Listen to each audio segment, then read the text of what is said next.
A lot has changed since the release of my video about the M1 MacBook Air almost a year ago. Some things have changed for the worse and some for the better. This video will be divided into 3 chapters and I don't want to spoil everything in the introduction, but feel free to navigate to whatever chapter that you want to see or just stick with me through the video. First and foremost, I really gotta talk about my M1 MacBook Air experience. I haven't been actively using it for the past year or so. For everyone who hasn't watched the original video, I own a base spec model of the 13-inch M1 MacBook Air with 8 gigs of RAM and a 256GB SSD. Let's go over these specs and see what experience I had regarding each of them. Speaking about the 13-inch screen and the overall form factor, honestly, I found it being absolutely perfect for my use case scenarios. You see, I've bought a case and I've been carrying this laptop in my backpack every day to my place of work. The compact form factor and the lightweight allowed me to carry it around anywhere without any issues. Speaking of the diagonal, the 13 inches, have I found it being too small? The short answer is no,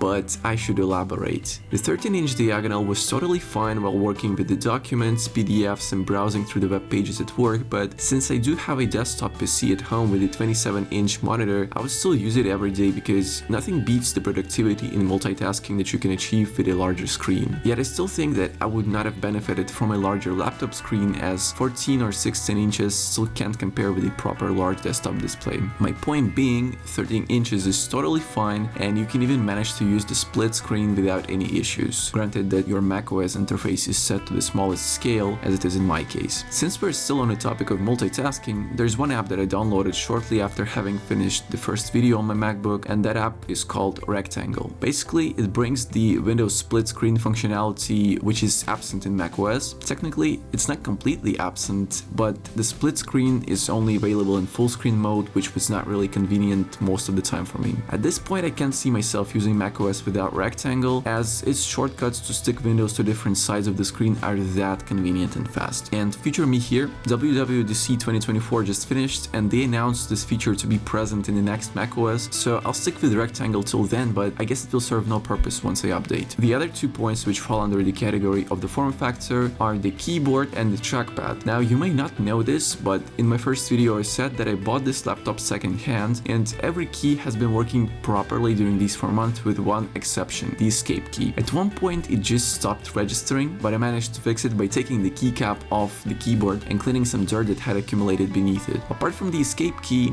no issues whatsoever. Speaking of the trackpad, it's been working flawlessly. This trackpad has grown so much on me to the point that sometimes I wish that my desktop PC had a separate trackpad like this one, as through these months I've found navigating through the system with a trackpad more organic and intuitive rather than with a mouse. All 3 ports, the 2 USB-C ones and a headphone jack, are also in almost perfect condition. I've never lost connection using any of them and I'm pretty happy with the charging speeds. Now that I've mentioned charging, let's cover the battery situation. At the time of purchase, the laptop had its battery capacity at 94% with somewhere around 250 charge cycles. I'd been mindlessly using it on its battery even when I was at home, discharging it to low 20s and charging it to 100% for a good 2 to 2.5 months, and now let's see the consequences of that. At the moment of writing this script, my maximum capacity is at 86%, which is a rather massive drop if you ask me, and my cycle count is at 303, and it's even higher at the time of recording this voiceover. All of which leads me to another important app that I really wish that I had found out about earlier. The app is called Al Dente, and what it does is it allows you to set a limit to which your MacBook can charge, allowing you to stay plugged into the wall without continuing to charge the laptop to the max 100%. Now, how is that helpful? You may already know this, but your battery degrades slowly with each charge cycle, and by using the laptop from the wall when you don't need its battery helps you with not discharging it when it's not needed, therefore not contributing to the charge cycles and to the battery degradation. I really wish that Apple had built this feature in the macOS, as they themselves have already confirmed that limiting your charge to 80% is useful for your battery health, and this feature is present in iOS 17. I've been using this app for around 3 weeks now and my charge cycles stopped going up so quickly, which is great. And now you can forget everything I said about Al Dente, as it's been over 2 months since I stopped caring about my Mac's battery health and I just kept it plugged in whenever I was at home, therefore not discharging it at all most of the time. And since macOS learns from your charging patterns, it started doing the same thing that Al Dente does, so it usually keeps my battery at 80% and I can top it up whenever I need to. I will briefly go over the next point, the 8 gigs of RAM, as I really didn't find any difficulties with that. My use case scenario definitely can't be characterized as RAM intensive, as I've only been using such apps as Safari, Preview for the PDFs, Spotify, Apple Music, and Microsoft Office Suite. I've honestly had zero issues, and there were no situations when the laptop has frozen, been unresponsive, or anything like that. 8 gigs of RAM is totally fine as long as you intend to use the same light apps that I've mentioned before. However, it's not like this laptop can't handle anything heavier. In fact, I've downloaded Dirt Rally from Steam and it ran at native resolution at low/medium graphics preset from the battery at above 60 FPS. I've also been occasionally playing Stray, which is natively supported on M chips now, and it works fine at low settings at max resolution. You might be thinking that it drained the battery like crazy, but to my surprise, no, it did not. I've occasionally been playing Dirt Rally for brief periods of half an hour now and then, and each gaming session drained around 15 to 20% of charge. Don't forget that this system has a passive cooling, so the laptop will get rather hot, and it really isn't great for your battery health to heat it up so much. I guess this also covers the GPU capabilities, as I haven't played or used any other GPU intensive apps apart from those games. If we can consider 4K YouTube videos a GPU intensive task, then I can say that this laptop runs them very well and you can multitask even while watching 4K videos. And now for the last spec, which is the 256GB SSD. I've said before that I played Dirt Rally, which is a 100GB game, and when it was installed I still had around 60 gigs of free storage, but I really didn't feel comfortable with that, and I installed it eventually, leaving me with 151 gigs of free storage at the moment of writing this script. If you plan to use your MacBook for documents and web surfing, then you'll find the 256 gig version enough for your purposes. So what's my overall conclusion on this purchase? Through this year, I've grown to like this laptop a lot, and I have no intention of switching back to Windows as far as the laptop experience goes. The small form factor has its benefits and its disadvantages, and each person should decide whether it will cover their needs. But as for me, I can't see myself using a larger laptop in the foreseeable future, as the advantages that it brings simply outweigh any present disadvantages. I can't bring my 27-inch monitor with me everywhere and be as mobile as I can with this laptop, but I still use the desktop PC at home, since there's no need for me to use the smaller screen when I have a larger one. So this covers my MacBook experience, and I believe there won't be any updates on that in the future unless something critical happens to it. And now we are moving on to perhaps the most exciting part, which is another addition to my Apple ecosystem, and that addition is an iPhone 15 Pro Max. Now, before you come and criticize my poor purchasing decisions, I remember what I said in the first video. It was something like, I've never actually bought a flagship device ever in my life, since I understand that they come with features and power that I will never even need or fully use. Even if I do buy an iPhone, it would not be the flagship model, as I simply don't need it and won't use most of its features. And you know what? As I found out, that's not exactly the case. I've been thoroughly researching the topic of iPhones and deciding between the 14 Pro Max and the 15 Pro Max for the past few months since the release of the 15 model lineup. And at the end of the day, it came to the following factors: the future-proofness, the battery, the screen, the silicon, the port, and the cameras. Now, I intentionally put these in such order as this is the exact order of importance for me, but we should start with the price. I know that I overpaid a bit, as the Apple tax hold in my country has a large margin included in the price, but I still bought the iPhone during a 10% sale and managed to save up around $200. I paid $1,300 for this phone, which is $100 more than the MSRP on the Apple website, but there was no other way to get the phone any cheaper. As for why I didn't consider buying a base 15 or a 15 Plus, the answer is rather simple. I didn't want to downgrade in terms of a display, and my previous phone had a 120Hz panel, and the non-Pro iPhones still, for some reason, only offer 60Hz. Apart from that, the non-Pro 15 lineup has a last year 15 Pro chip, and yet again, I really wanted to future-proof myself as much as possible here. And as for why I chose this phone over the 14 Pro Max, well, I've seen countless reviews of people saying that the battery performance and battery degradation is rather severe on the 14 Pro lineup, so it basically was a no-go for me. Also, when it came to the design, I much preferred the matte titanium over the shiny glossy stainless steel, and it's also lighter as a bonus. While we are on the topic of finishes, I chose the natural titanium as it doesn't show any fingerprints, and overall it feels like this is the most desirable color for most people. Yes, I even considered that as a purchasing factor, because I think that when it comes to selling the phone, I would rather have it in the color that the people would want to buy the most. I sort of went all out on my purchase and bought an official Apple silicone case in the clay color, which was was not cheap, but it wasn't that bad with the 10% discount that it had. The case itself feels great, and judging by how difficult it is to get the phone out of the case, I'd say that the phone is unlikely to get out of it during a drop, but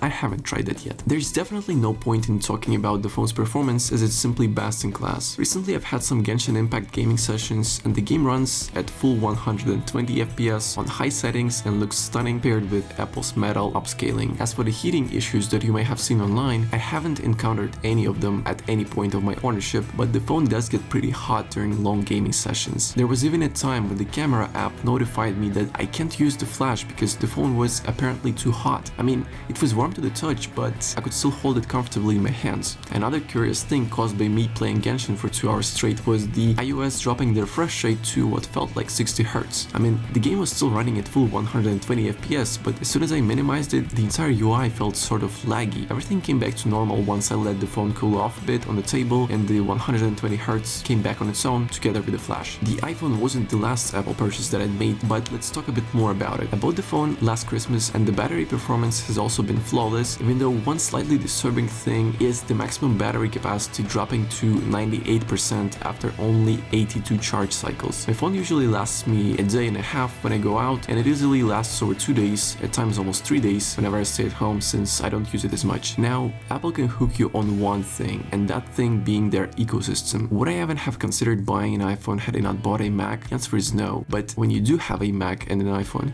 you start to appreciate the small things about the iOS and the macOS and the fact that everything just works. Do you want to quickly send a photo from your phone to the Mac? It can be done in a matter of seconds. Have you just made a note in the Notes app on your iPhone but you're already at your computer and want to make some additions to it? Well, just open the app on the Mac and the note is already there. Have you lost your phone? Just use Find My to locate it and even lock it if needed. My point being, continuity is one thing that Apple's managed to sell me on big time. Don't even get me started on iCloud. Heck, I even installed it on my desktop Windows PC and now can edit all of my files and have the exact same version of them across all 3 of my devices. Now I know that most of those things can be done with various third-party apps, but the beauty of Apple is that everything just works without you having to think about it. And on this note, I'd like to transition to yet another Apple device that I bought shortly after my iPhone purchase, and it is the AirPods Pro 2. These earbuds are simply phenomenal. They managed to outperform my DT990s Pro in terms of sound quality and clarity, even though arguably the AirPods cost slightly more, but oh boy, they just keep on giving. These are my first active noise cancelling headphones and I was mind blown when I turned this feature on for the first time. I bought them right before my plane trip and the ANC came in clutch for the duration of the entire flight. Seriously,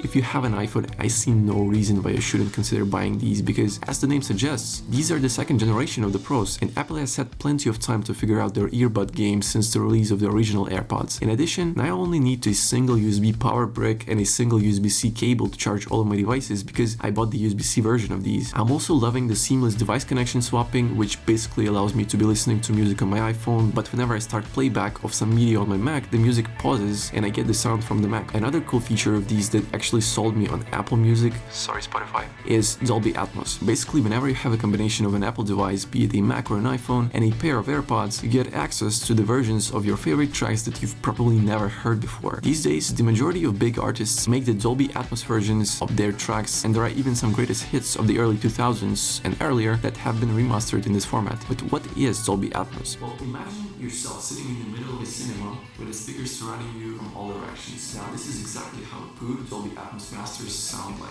Two of my favorite artists when it comes to Dolby Atmos experience are The Weeknd and 21 Pilots because they really step it up a notch and use the capabilities of this function to its fullest. I highly suggest you to go to your local Apple store and to just try on a pair of AirPods while listening to some of those guys' songs because realistically that's the only way to actually understand what I'm talking about. But why the pros? Why haven't I considered the regular AirPods 3? Basically, it boils down to two things: the fit and the noise bleed. As for the fit, any earbuds that are not in-ear with those rubber tips simply fall out of my ears with the slightest movement of my head. In addition, I just don't find that kind of fit comfortable with the plastic being actively in contact with my ears. As for the noise bleed, if I decide to listen to music, do I really want to listen to the cars going by or the people chatting around me? Well, no. What I want is to get rid of the above because that's the entire point of me plugging my ears with those plastic thingies. Therefore, my choice was pretty obvious. When it comes to the battery health, AirPods Pro 2 seem to last what I'd call a really long time with the noise cancelling off, and just a long time with the ANC on. I've never had a case of them dying on me, as well, the case manages to juice up the earbuds pretty quickly. You might think that the next chapter is going to be about the Apple Watch, but no, I still see it as a useless device that I would not benefit from in any way, shape or form. This is the chapter about the AirTag, and it's going to be a rather short one at that. Basically, I'm going on a 2-month trip to the US, and since I don't want to lose my luggage, I'm going to put the AirTag inside of it so I'd be able to track it right after I land. In addition, with the directions function in the Find My app, I'll be able to use precision locating, which would ease the process of finding my stuff. I've also bought a spare CR2032 battery just in case the AirTag dies, but as the internet says, they tend to last for about a year or so, but still some people have reported the battery dying in just a couple months. The script for this video turned out to be a bit shorter than the other ones I've written before, and it might come off as a bit rough around the edges or hectic at times, but that's just because this script has been in the making for over 6 months. Work happened, life happened, and it simply didn't include me having enough free time or desire to finish it earlier. I dedicated this year to my first real job and my master's studies, with me working on music production in my spare time, so if you ever hear my voice on some track, well, you've probably heard it here first. That's what I've been up to. Hope I'll be able to edit this video in the Final Cut just as I did with my original MacBook Experience one, and till the next time, whenever it might be.